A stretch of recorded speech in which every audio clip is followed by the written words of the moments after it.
Assalamualaikum warahmatullahi wabarakatuh, teman-teman Millionaires Club. Apa kabar? Terjadi perbincangan antara juragan dan bawahannya.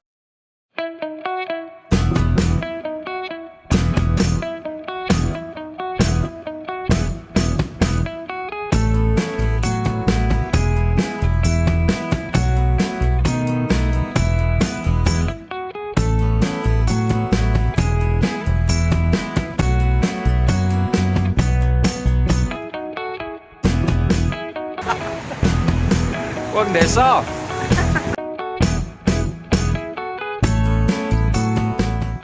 Bunali dan bawahannya, Sarimin. Motornya Bunali bocor. Dia minta Sarimin untuk membereskan. Min, motornya bannya bocor. Coba kamu perbaiki ke tukang tambal ban sana. Iya, bos. Lalu motornya dia bawa dan kemudian dia berangkat ke tempat tambal ban. Tidak lama kemudian dia datang lagi, kembali ketemu sama bosnya. Bos, ini katanya lobangnya satu per lobang itu 20.000, bos. Nah, namanya Bunali ini bos. Dia bilang, Oh, nggak masalah. Pokoknya yang penting cepat selesai, biar bisa dipakai lagi. Oke, bos. berangkat dia ketemu sama tukang tambal bannya dan diberesin. Ternyata setelah setengah hari ndak pulang-pulang ini si Sarimin ini. Bosnya mulai gelisah. Ini kemana orang ini?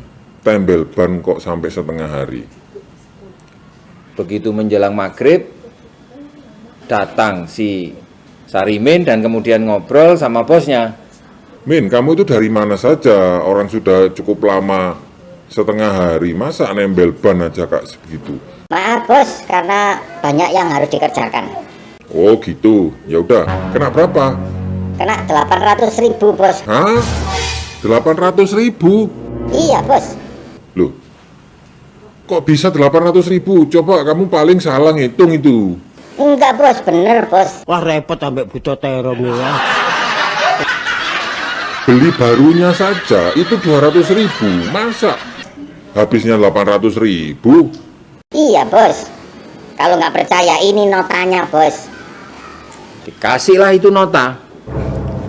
Kaget bosnya, karena di situ tertulis 40 lobang. Langsung bosnya marah, loh. Kok bisa tahu lobang banyak gini kok tetap kamu suruh ngerjakan? Loh, kan perintahnya bos kan jelas. Suruh nempel lobang di bannya. Kan bos nggak nyuruh saya untuk beli ban baru.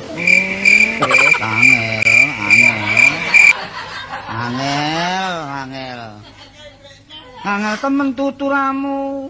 Angel temen tuturamu.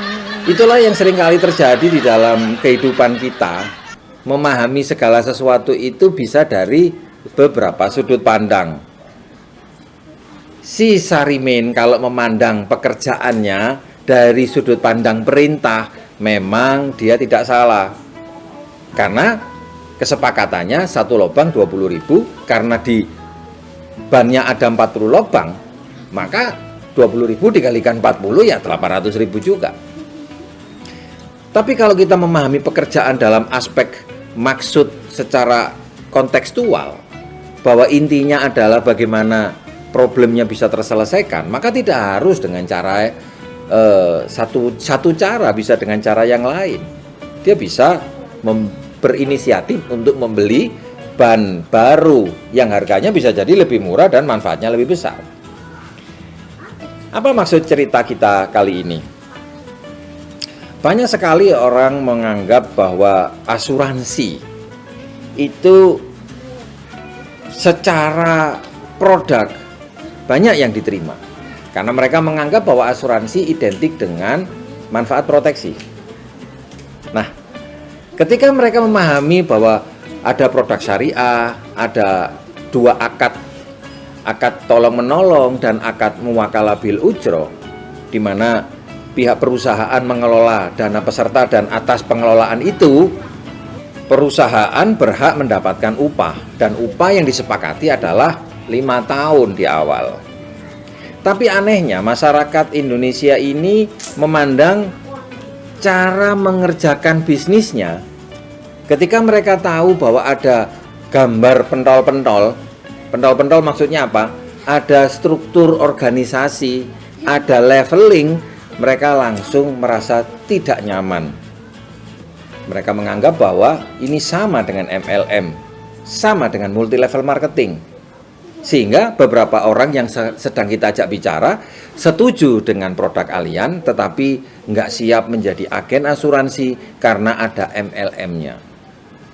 Nah, rekan-rekan semua, saya pernah menekuni bisnis network marketing atau multi level marketing itu cukup lama, mulai tahun 1993. Memang ada, tidak kita pungkiri, di dalam masyarakat kita dua pendapat tentang jenis bisnis jaringan ini.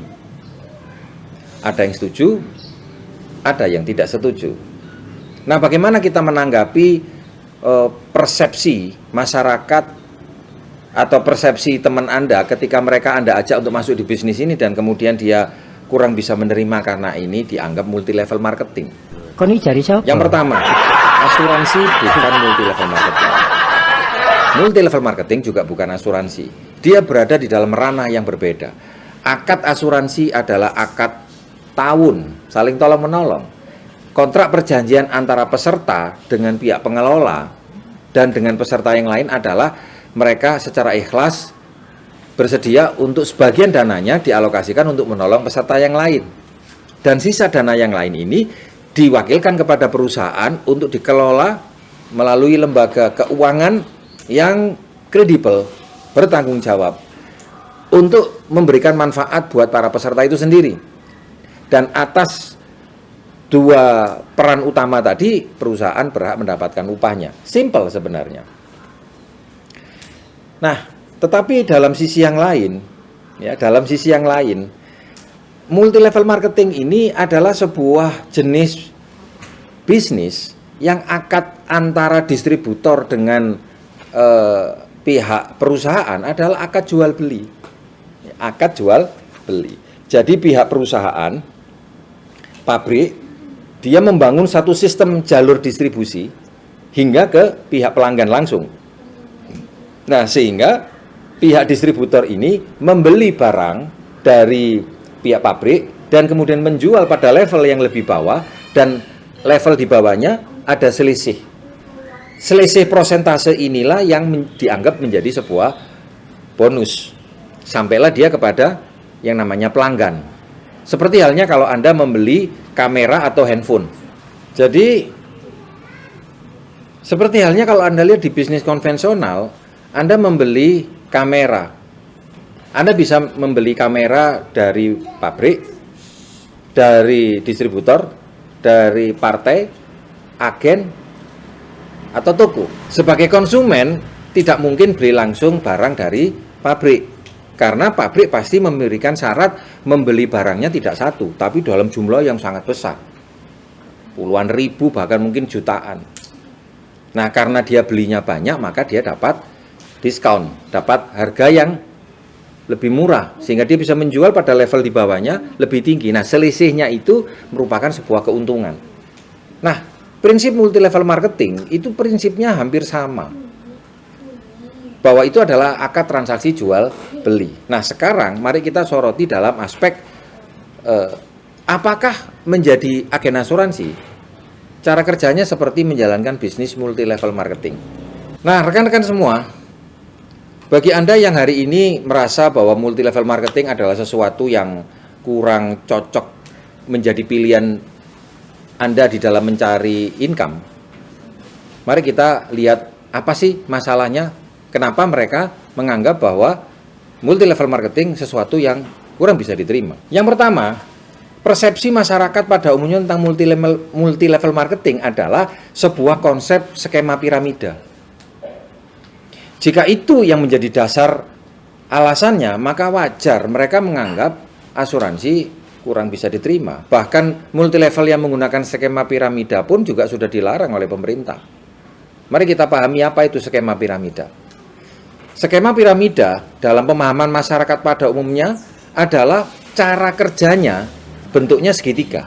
Berarti sumber penghasilan paling besar berada di atas dan yang di bawah dia terima yang lebih kecil. Dan orang yang sudah di atas tidak akan pernah bisa ke bawah. Yang bawah tidak bisa ke atas. Jika cara kerja skema piramida seperti itu, bukankah orang yang kerja di kantor itu menerapkan prinsip skema piramida? Bisa nggak seorang presiden direktur itu turun penghasilannya seperti penghasilannya bawahan? Bisa nggak bawahan itu punya penghasilan sama dengan presiden direktur? Saya rasa itu tidak mungkin. Bukan begitu. Ya. Nah, kemudian azas kerjanya. Azas kerja di dalam bisnis multi level marketing yang salah dimengerti oleh orang adalah karena dia skema piramida, maka menggunakan orang untuk mendapatkan sebuah keuntungan. Dia mengenal ada yang namanya upline dan downline. Upline adalah yang di atas, downline adalah yang di bawah. Cara supaya upline-nya punya penghasilan, maka dia memperbanyak jumlah downline-nya. Berarti semakin banyak downline-nya, maka yang atas semakin kaya, yang bawah tidak pernah bisa lebih kaya daripada yang atas. Bahkan tanpa dengan penjualan, yang penting banyak downline, maka dia kaya. Ini yang disebut dengan skema piramida. Sehingga orang yang bergabung paling belakanglah yang nanti tidak akan mendapatkan apa-apa. Bukankah seperti itu pemahaman orang tentang konsep skema piramida? Wah repot ambek buta terong ya. Seakan-akan menggunakan manusia untuk keuntungan diri sendiri. Nah, bagaimana konsep azas yang kami anut? Konsep network marketing atau multi level marketing yang dibenarkan adalah konsepnya menggunakan bisnis untuk membangun manusia. Apakah itu industri asuransi? Apakah itu industri multi level marketing? Apakah itu industri bisnis yang lain? Selama menjadikan manusia sebagai subjek, mereka dikembangkan, dan atas pengembangan dirinya mereka berhak mendapatkan sebuah kompensasi. Saya pikir itu adalah satu hal yang fine, hasil yang wajar. Bukan karena siapa yang bergabung duluan, tetapi siapa yang bersedia untuk bertumbuh dan merubah cara berpikirnya sehingga dia bisa membantu orang lain untuk lebih berhasil. Jadi, karena dia mempunyai banyak orang yang telah dia bangun mentalnya, sikapnya, cara kerjanya, dia berhak untuk mendapatkan kompensasi. Tapi ingat, kompensasi selalu diperoleh dari hasil sebuah penjualan atau sebuah kegiatan ekonomi yang wajar. Bukan hanya karena ngumpulin orang terus kemudian dia dapat uang banyak. Nah, alasan kenapa orang itu menjadi tidak suka dengan multi level marketing, ya mungkin karena dia pernah trauma sebelumnya, pernah gagal. Kegagalan itu dimaknai sebagai suatu hal yang buruk. Level apapun, mau level tinggi, sedang, dan bawah, tidak pernah lepas dari yang namanya kegagalan. Dalam rumah tangga, dalam bisnis, dalam masyarakat pernah mengalami kegagalan. Tapi ini kembali lagi kepada sikap mental. Apakah karena kegagalan yang pertama berarti selamanya kita harus berada di situ? Kenapa tidak kita belajar lagi, mencoba melihat kembali apa yang kira-kira bisa dipelajari dari kegagalan itu? Nah, kembali kepada urusan asuransi. Apakah menjadi agen asuransi yang memiliki konsep kerjasama berlevel itu adil? Apakah tidak? Dibenarkan apakah tidak? Itu kan sumber masalahnya. Jadi, bekerja itu selayaknya memenuhi kaidah-kaidah prinsip-prinsip syariah. Prinsip-prinsip syariah. Kita tahu bahwa prinsip syariah itu mengedepankan satu, konsep ketauhidan. Dua, keadilan. Tiga, transparan. Empat, tidak ada unsur-unsur yang dilarang oleh agama, yaitu riba, gharor, maisir, tadlis, riswah, khianat, zalim, dan haram. Nah, jika kita masuk di dalam bisnis ini, di mana Anda bisa memasarkan, menginformasikan sebuah program dari Allianz tentang pentingnya memiliki proteksi, pertanyaannya, siapa pihak yang terzalimi dalam hal ini? Seumpama saya menjadi peserta, saya memiliki asuransi, dan kemudian ternyata tidak ada klaim sama sekali. Apa kerugian dari seorang peserta yang tidak pernah klaim? Tidak ada. Kenapa? Karena dia sehat. Dan atas uang yang sudah dia setorkan ada yang terpotong, bukankah itu merupakan sesuatu yang berkah karena bisa menolong orang lain yang mengalami musibah? Kalau ternyata selama saya mengikuti program asuransi dan kemudian saya tidak sakit dan belum meninggal, maka masih ada manfaat investasi yang bisa saya gunakan. Meskipun tidak dijamin di masa yang akan datang bisa digunakan untuk hal-hal yang lainnya. Lalu, bagaimana kalau Anda dan saya menjadi agen asuransi? Ketika saya menjadi agen asuransi, kemudian saya menandatangani suatu kontrak perjanjian dengan perusahaan, itu tidak serta-merta tiba-tiba saya dapat komisi kalau saya tidak melakukan SOP-nya, standar operasional prosedur, persyaratan sebagai seorang agen asuransi. Apa itu? Satu, dia wajib memiliki lisensi. Dia perlu mengikuti training, pembelajaran, pelatihan. Nah, atas dasar kecakapan dan keahlian itulah dia berhak mendapatkan keuntungan atau mendapatkan komisi. Tapi ingat, komisi yang diperoleh oleh agen asuransi bukan komisi karena dia belajar.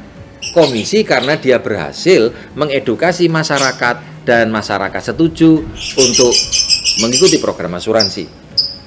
Yang kita kenal dengan istilah presentasi. Anda presentasi 100 orang, bahkan 1000 orang, tidak ada yang menjadi nasabah, Anda tidak akan pernah mendapatkan komisi. Itulah sebabnya di dunia asuransi disebut dengan komisi dasar. Komisi adalah sebuah kompensasi yang kita peroleh atas hasil kerja kita. Berbeda dengan gaji. Kalau gaji, Anda duduk, barter waktu, Anda dibayar. Meskipun Anda tidak menghasilkan apa-apa buat perusahaan, selama Anda waktunya ada di situ, maka Anda dapat hasil. Dasar mengapa bisnis itu menjadi kurang bisa membawa manfaat adalah ketika ada pihak yang terzalimi. Seandainya saya menjadi agen asuransi, tugas saya mencari nasabah untuk memiliki proteksi. Siapa yang diuntungkan? Jelas nasabah. Tidak ada yang dirugikan.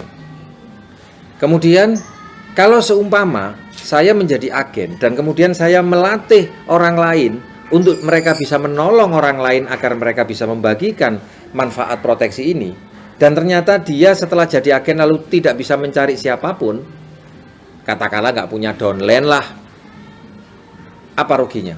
Tidak ada. Karena semua orang yang di dalam organisasi itu memiliki proteksi. Kita tahu syarat menjadi agen di komunitas New Univision ini adalah sebelum kita mengajak orang lain, marilah kita menjadi teladan atas orang lain.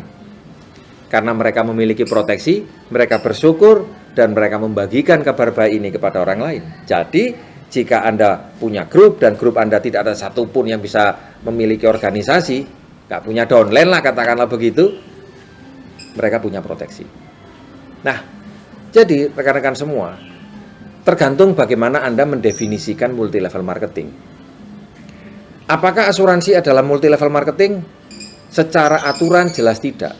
Tetapi kalau gambarnya seorang BE punya BP, seorang BP punya BE dan seorang BP punya BE, punya grup yang ada di bawahnya.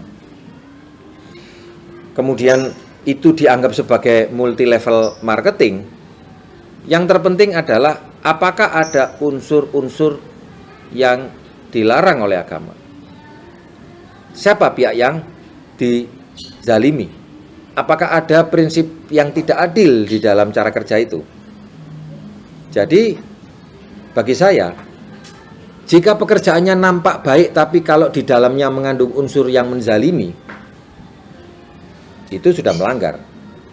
Dan sebaliknya, nampak tidak baik tetapi ternyata banyak sekali pihak yang mendapatkan manfaat, itu yang akan saya pilih. Saya sarankan Anda yang hari ini mudah menyimpulkan untuk Anda mencoba mempelajari kembali dari para pelaku yang sudah berhasil.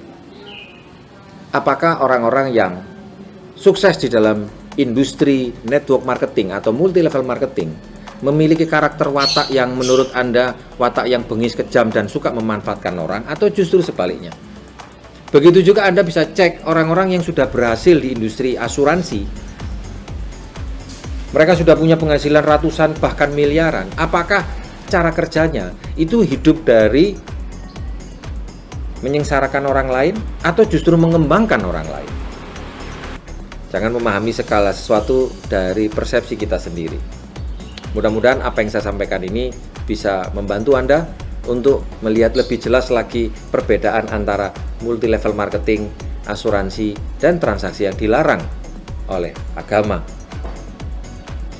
Mari kita sukses bersama-sama, dan silakan Anda komentar kolom di bawah ini jika Anda merasa pernah punya pengalaman yang baik atau yang kurang baik, dan marilah kita jadikan forum ini sebagai forum untuk saling berbagi kebaikan, berbagi manfaat.